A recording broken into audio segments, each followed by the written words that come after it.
बलूचिस्तान के साहिली इलाका जियोनी बंदरी के गहरे समंदर में 42 फुट लंबी फ़ीमेल ब्लू व्हेल मुर्दा हालात में पाई गई है। माहिर माहौलियात अब्दुर्रहीम बलोच के मुताबिक ब्लू व्हेल दुनिया की सबसे बड़ी व्हेल है, चूँकि ये फ़ीमेल ब्लू व्हेल चौथा है जो कि इसकी लंबाई 42 फुट है। माहिरीन के मुताबिक ये व्हेल पहले भी ग्वादर के इलाके में रिकॉर्ड हुआ था।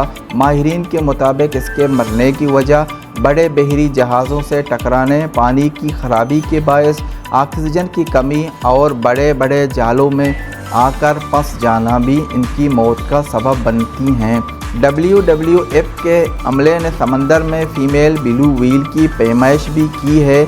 मुर्दा फ़ीमेल ब्लू व्हेल के DNA कराया जाएगा कि इसकी मौत की असल वजह क्या है।